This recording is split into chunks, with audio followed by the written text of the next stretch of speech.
નમસ્કાર મિત્રો, આ વિડીયો દ્વારા તમને એ માહિતી આપવા માંગીશ કે દાઢ કઢાવ્યા પછી તમારે શું શું ધ્યાનમાં રાખવું જોઈએ। પહેલી વસ્તુ તો જ્યાં દાઢ કાઢી છે ત્યાં રાખેલું પોતું 1 કલાક પછી કાઢવું। પોતું કાઢ્યા પછી ખાસ કરીને થૂકવું ના જોઈએ, કોગળા ન કરવા જોઈએ, અથવા તો કોઈ પણ જાતના વ્યસન છે, પાન, માવા, બીડી, સિગરેટ કે કોઈ પણ જાતના વ્યસન કરવાની સખત મનાઈ હોય છે। ખાસ આ વસ્તુ 3 દિવસ સુધી ધ્યાન રાખવામાં આવે તો સારામાં સારી રૂઝ આવી જાય છે।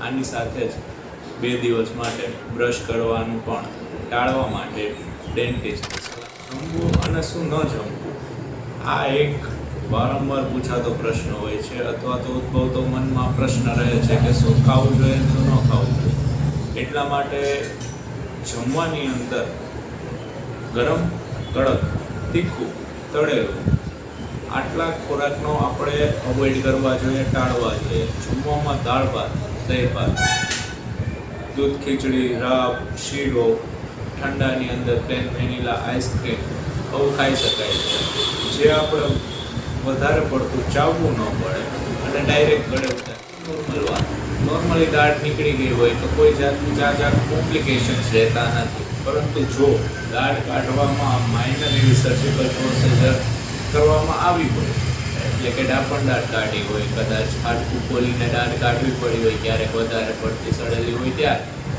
તો એવા કેસીસની અંદર નોર્મલ એવો સોજો આવી શકે છે। એવું કમ્પલસરી નથી કે દર વખતે આવતો જ હોય, ક્યારેક આવી શકે છે। તો જો એ સોજો હોય તો બહારની સાઈડથી બરફનો શેક કરી શકાય છે।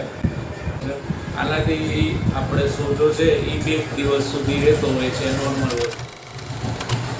આ ઉપરાંત એક ખાસ વસ્તુ કે દાઢ કઢાવ્યા પછી લોકો ત્યાં વારંવાર ચેક કરીને રાખતા હોય છે, અથવા આંગળીથી ભરાવતા હોય કે અરીસામાં જોઈ રાખે છે કે રૂજ વળી ગઈ કે લોહી નીકળતું બંધ થઈ ગયું છે। આનાથી શું થાય છે કે તમે દાઢ કઢવેલી છે અને 1 કલાક પછી પોતું કાઢી નાખ્યું પછી આ ચેક કરો જુઓ તો ત્યારે તો ઇન્જેક્શનનો પાવર હશે એટલે આપણને પેઇન થશે નહીં, પરંતુ જ્યારે ઇન્જેક્શનનો પાવર ઉતરશે ત્યારે એ બધાનો દુખાવો આપણે સહન કરવો પડી શકે છે।